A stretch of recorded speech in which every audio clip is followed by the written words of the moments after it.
Halo semuanya, ketemu lagi dengan saya di mata kuliah Perakitan Galur Tanaman Menyerbuka Silang. Kali ini kita akan belajar mengenai biologi tanaman menyerbuk silang. Sebelum kita mulai, mungkin adik-adik bisa siapkan dulu buku catatannya, siapkan hati dan pikiran kalian untuk belajar hari ini, dan berdoa mudah-mudahan apa yang kita pelajari hari ini bisa bermanfaat suatu hari untuk kalian ya. Baik, kita mulai adik-adik.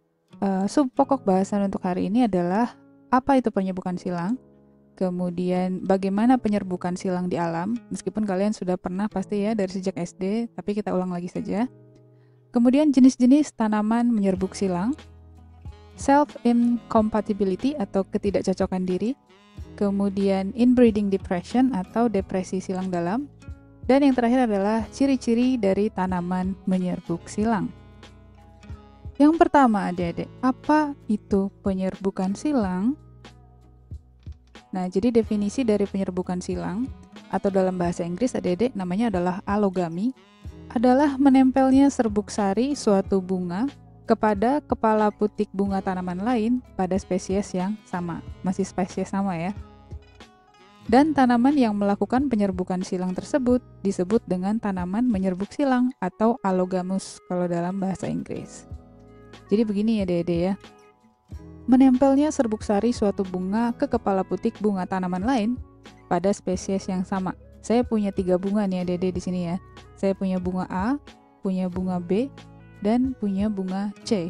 Menurut kalian, yang dimaksud dengan penyerbukan silang adalah kira-kira dari A ke B, dari A ke C, atau dari B ke C? Bagaimana? Ya, jadi jawaban yang betul adalah dari A ke C dan dari B ke C. Ya, kepada bunga yang berbeda dari tanaman yang berbeda juga ya, tapi masih dalam satu spesies yang sama. Kalau dari A ke B itu tidak terhitung sebagai penyerbukan silang adik-adik, meskipun memang ini dari bunga satu ke bunga yang lain ya adik-adik ya. Tetapi ini masih pada individu yang sama. Nah, ini tidak terhitung penyerbukan silang sebetulnya ya secara teori.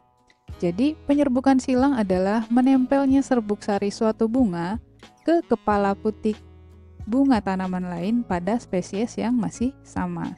Biasanya kalau spesiesnya tidak sama, itu bukan disebut alogami namanya ya, atau penyerbukan silang, tapi lebih ke penyerbukan bastar namanya. Next, lanjut. Ya, penyerbukan silang di alam, Dede. Jadi meskipun tanpa bantuan manusia nih, Dede, tumbuhan-tumbuhan yang alogamus itu sebetulnya dapat melakukan penyerbukan silang secara alami dengan bantuan ya Dede, bantuan alam ya. Siapa yang membantu kira-kira? Yang pertama adalah hewan. Kemudian angin, Dede, ada yang dibantu oleh angin, ada juga yang dibantu oleh air. Nah, kita akan bahas satu-satu Dede. Ini sebetulnya kalian pasti sudah dari SD sudah pelajari ya. Tetapi anyway untuk mengingatkan lagi, penyerbukan oleh hewan ya Dede biasanya dilakukan oleh bangsa serangga ya, kecil-kecil. Ada lebah misalnya, kumbang ya, sampai ada lagunya ya. Kemudian ada lalat, ada semut juga, kemudian kupu-kupu, ngengat, dan lain-lain. Sebetulnya serangga-serangga yang sering datang bertamu kepada bunga, itu kemungkinan besar dia juga berperan dalam penyerbukan silang sebetulnya. Hanya saja ini yang lebih sering terlihat oleh kita ya. Sebetulnya selain serangga ada lagi juga yang lain adik-adik ya. Vertebrata yang agak-agak besar begitu. Misalnya burung, kemudian ada kelelawar, ada kadal, dan ada tikus. Sejauh ini yang teramati atau terobservasi dari golongan vertebrata adalah ini. Tetapi jangan begini ya adik-adik ya.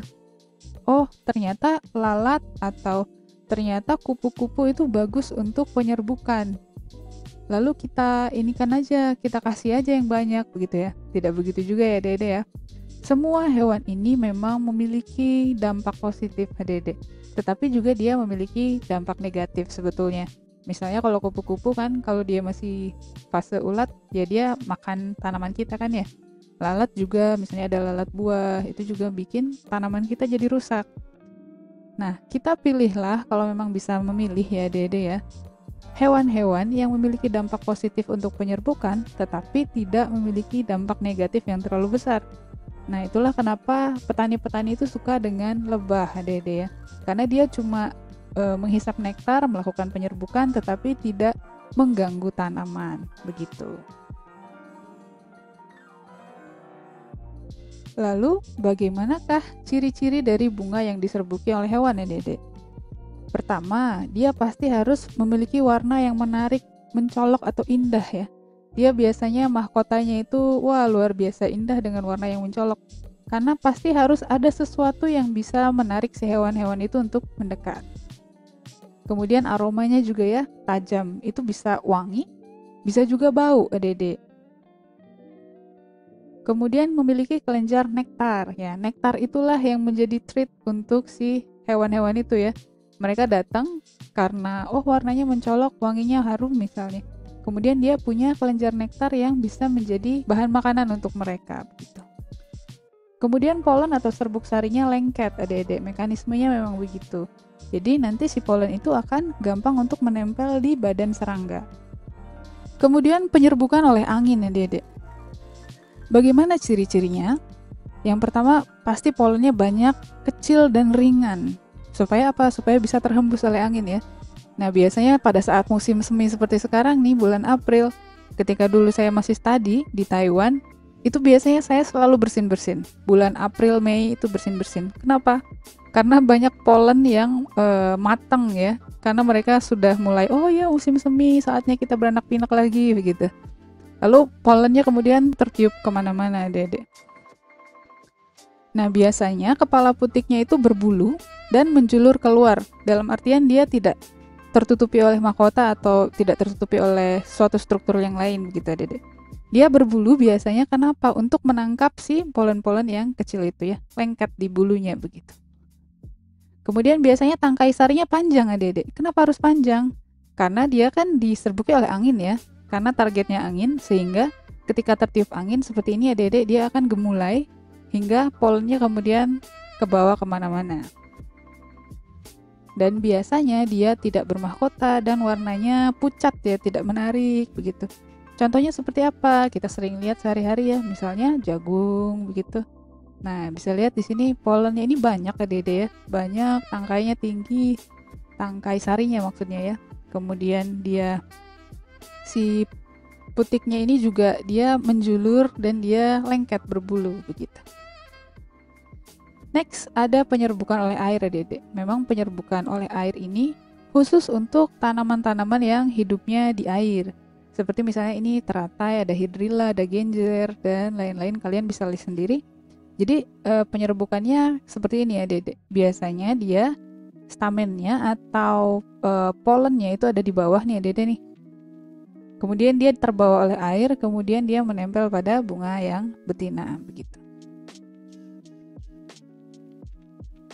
Nah, ada beberapa jenis tanaman menyerbuk silang, Adik-adik. Jadi yang pertama adalah tanaman monoecious atau tanaman berumah satu. Jadi si kelamin jantan dan betinanya itu terpisah bunga, Adik-adik ya. Jadi bunga jantan dan bunga betina itu terpisah, tetapi dia masih dalam tanaman yang sama. Ada lagi dioecious atau tanaman berumah dua. Nah, ini kelamin jantan dan betina itu terpisah bunga pada tanaman yang berbeda, beda individu ya. Sama seperti kita manusia. Manusia juga dioecious, Adik-adik, berumah dua ya.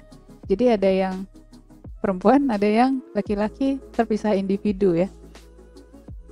Kemudian kenapa tanaman ini bisa menyerbuk silang adalah karena dia adalah self-incompatible, Adik-adik. Dia tidak cocok dengan dirinya sendiri. Jadi dia keadaan di mana bunga tidak bisa menyerbuki diri sendiri karena ketidakcocokan morfologi atau secara fisiologi. Nanti kita bahas lebih lanjut. Yang pertama pada tanaman monoecious. Nah, kalau bunga-bunga hermaprodit pada umumnya ya, atau bunga-bunga yang memang dia bisa menyerbuki diri sendiri, biasanya kan dalam satu bunga itu ada alat kelamin jantannya, polennya, dan ada putiknya, alat kelamin betinanya, dalam satu bunga yang sama. Kalau monoecious, Adik-adik, ini tanamannya tanaman yang sama, satu ya, individu. Tetapi bunga jantan dan bunga betinanya itu terpisah. Contohnya pada tanaman apa? Jagung misalnya ya. Biasanya yang famili Cucurbitaceae juga begitu, jadi terpisah antara bunga jantan dan bunga betina, misalnya semangka, melon, gambas, mentimun, dan lain-lain. Ada juga kelapa, anggur, mangga, dan sebagainya. Intinya, kalau misalnya masih dalam satu tanaman yang sama, tetapi bunga jantan dan betinanya terpisah, itu termasuk monoecious. Nah, seperti ini. Tetapi adik-adik memang ada beberapa tanaman, biasanya cucurbit ya, yang dia sebetulnya punya bunga jantan, punya bunga betina, tetapi dia juga punya bunga hermaprodit. Kadang-kadang ada yang terjadi seperti itu. Itu kenapa bisa begitu? Itu karena memang mekanisme hormonnya seperti itu, adik-adik. Apakah bisa diatur sehingga semuanya hermaprodit misalnya, atau kita meningkatkan yang jantan atau meningkatkan yang betina? Bisa, adik-adik, sebetulnya ya. Petani itu biasanya melakukan permainan hormon ya. Hormon-hormon tertentu mungkin bisa meningkatkan bunga hermaproditnya atau bunga apanya begitu. Pada setiap jenis spesies kebutuhannya bisa berbeda-beda. Mungkin adik-adik bisa look up di Google, pasti banyak penelitiannya. Kemudian kita bicara tentang dioecious atau tanaman berumah dua. Jadi kalau dioecious itu dia bunga jantan dan bunga betinanya terpisah, dan pada tanaman yang terpisah individunya. Misalnya pada pohon kurma, adik-adik. Jadi kurma itu ada pohon kurma yang jantan, ada pohon kurma yang betina. Seperti juga pada salak, ya ada pepaya. Dia salak itu pohon jantan dan pohon betina itu berbeda. Kelengkeng, bayam, begitu. Dulu sempat ada pertanyaan tuh banyak, Bu, kok kelengkeng saya tidak berbuah? Ya itu mungkin dia tidak punya teman, adik-adik. Bisa jadi dia betina sendirian di area tertentu sehingga dia tidak ketemu polen dari bunga jantannya si kelengkeng. Nah, kita sekarang mau bicara soal self-incompatibility lebih detail, adik-adik. Jadi ada beberapa jenisnya, adik-adik. Kenapa tanaman itu tidak cocok dengan dirinya sendiri? Pertama alasannya adalah karena alasan heteromorfik. Kemudian alasan herkogami, dikogami, gametofitik, dan sporofitik. Heteromorfik ini adalah keadaan di mana panjang pendeknya tangkai kepala putik dan tangkai benang sari itu tidak sama, adik-adik. Jadi misalnya ada yang putiknya lebih tinggi atau yang benang sarinya tangkainya lebih panjang. Jadi mereka tidak bisa ketemu secara alami untuk melakukan penyerbukan sendiri. Kalau herkogami ini ada barrier fisik yang menghalangi putik dan benang sari untuk bisa ketemu. Mungkin posisinya berjauhan atau misalnya ada yang menghalangi gitu. Kalau dikogami ini adalah ini salah ketik ya. Keadaan di mana putik dan benang sari matangnya tidak pada saat yang bersamaan. Misalnya putiknya matang duluan, benang sarinya belakangan. Atau benang sarinya duluan, putiknya belakangan. Gitu. Jadi nggak ketemu ya. Kalau gametofitik ini lebih ke alasan fisiologis. Jadi si gamet jantan dan gamet betina itu tidak bisa membentuk zigot apabila dia memang dari individu yang sama. Nanti kita bahas. Kemudian sporofitik, yaitu adalah keadaan di mana tangkai putik melakukan mekanisme agar polen dari individu yang sama itu tidak bisa mencapai ke ovul atau ovum ya. Ya, untuk heteromorfik tadi kan ya, keadaan di mana panjang pendeknya tangkai kepala putik dan tangkai benang sari tidak sama, Dedek. Jadi itu menyulitkan untuk terjadi penyerbukan sendiri. Begini misalnya, entah itu kepala putiknya yang tinggi atau anternya yang di bawah, atau misalnya sebaliknya begitu. Nah, banyak sekali kita temui bunga-bunga yang seperti ini ya, Dede ya. Misalnya ini salah satu contohnya adalah bunga cabai ya, Dede. Dia kepala putiknya jauh di atas, ke tangkai benang sarinya tidak sama ya panjangnya. Akhirnya apa? Sulit sekali untuk mereka terjadi penyerbukan sendiri ya, Dede. Akhirnya harus dibantu oleh serangga begitu. Kemudian herkogami ya, Dede. Adanya barrier fisik yang menghalangi putik dan benang sari untuk bertemu. Contoh sehari-hari yang bisa kita lihat itu biasanya pada tanaman anggrek, adik-adik. Kenapa bisa begitu? Nih, kita lihat strukturnya, adik-adik ya.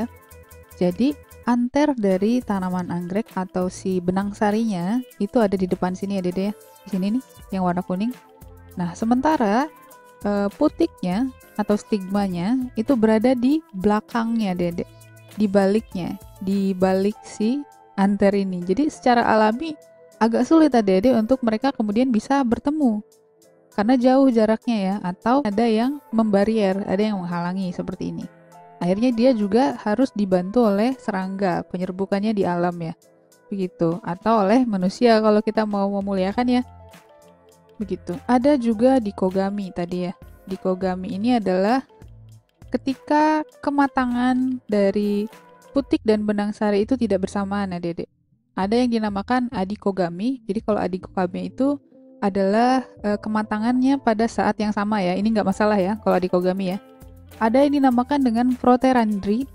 Jadi ini ketika polennya matang terlebih dahulu dibandingkan putiknya.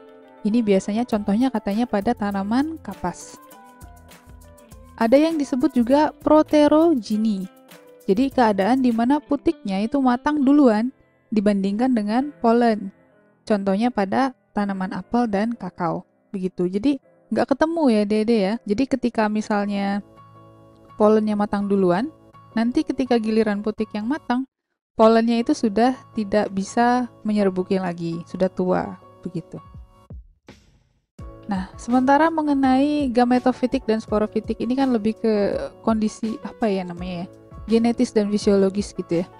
Jadi kalau pada gametofitik ini katanya ketidakmampuan gamet jantan dan gamet betina untuk membentuk zigot apabila dia dari individu yang sama. Jadi misalnya pun ini adalah ovumnya, dari ovul, kemudian ini adalah kepala putik, ini adalah polennya yang menempelnya. Polen itu ketika menempel pada kepala putik adik-adik, dia akan berkecambah sehingga dia akan mencapai si gamet betina. Tetapi pada gametophytic self incompatibility ini, meskipun mereka bertemu adik-adik, akan sulit sekali untuk membentuk zigot yang nantinya akan menjadi biji adik-adik. Istilahnya dia mandul begitu ya. Kemudian kalau sporophytic self incompatibility, ini adalah mekanisme di mana si tangkai putik ini melakukan mekanisme agar si polennya itu tidak berkecambah dan tidak bisa mencapai si gamet betinanya, Dede. Caranya dengan apa? Biasanya dia mengeluarkan zat-zat tertentu ya, agar supaya si polen dari tanaman yang sama ini tidak bisa berkecambah. Begitu, ini diatur oleh secara genetis. Nah,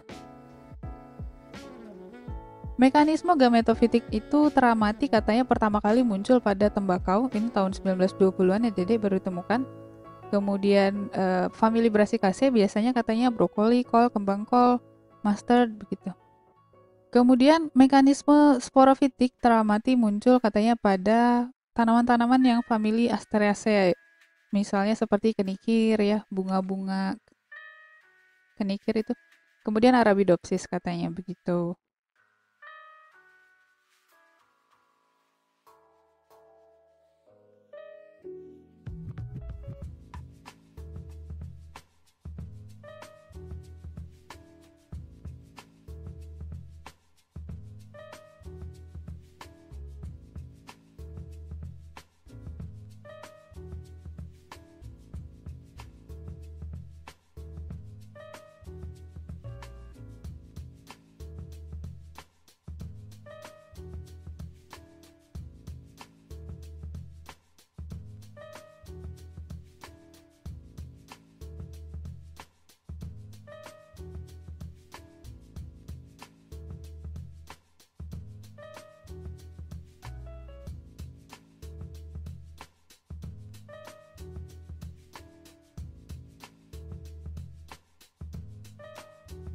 Kemudian saya akan menyinggung sedikit adik-adik mengenai inbreeding depression atau depresi silang dalam.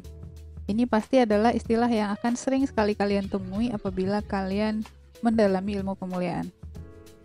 Jadi, pada tanaman menyerbuk silang adik-adik, penyerbukan sendiri secara terus-menerus dari generasi ke generasi itu akan mengakibatkan inbreeding depression. Inbreeding depression ini adalah penurunan nilai karakter yang diakibatkan oleh penyerbukan sendiri secara turun-temurun. Misalnya pada contoh di bawah ini ya Dede ya. Katanya ini 7 generasi akan lama-lama mengalami inbreeding depression gitu. Kelihatan ya karakternya kemudian menurun. Begitu. Kenapa ini bisa terjadi? Ini katanya terjadi karena Penyerbukan sendiri secara terus-menerus akan mengakibatkan genotipe tanaman menjadi homozigot, Adik-adik. Tapi jangan salah ya, genotipe homozigot itu sebetulnya tidak jelek. Ya, pada pemulihan tanaman justru sebetulnya tanaman yang homozigot itu cenderung karakternya nanti lebih stabil ya secara genetis.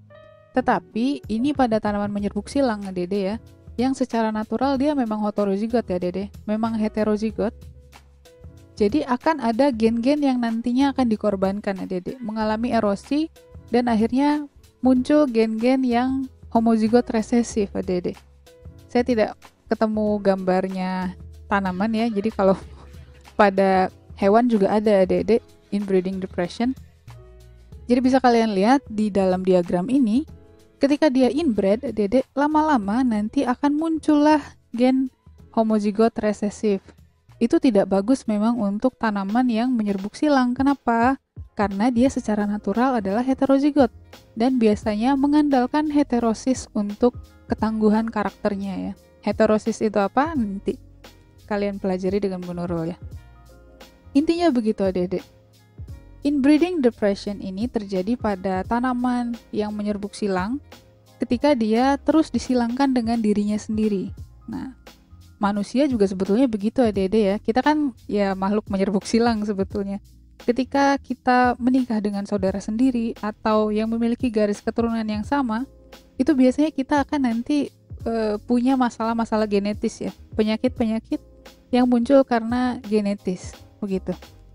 Maka inbreeding depression ini harus diminimalisir, Adik-adik. Itulah kenapa alasannya kita apabila memuliakan tanaman menyerbuk silang, itu biasanya cenderung lebih sulit dibandingkan dengan tanaman yang menyerbuk sendiri. Karena kalau menyerbuk sendiri kan memang dia bawaannya homozigot ya, karena dia kawin dengan dirinya sendiri, terus begitu. Kemudian dia nanti gennya akan homozigot.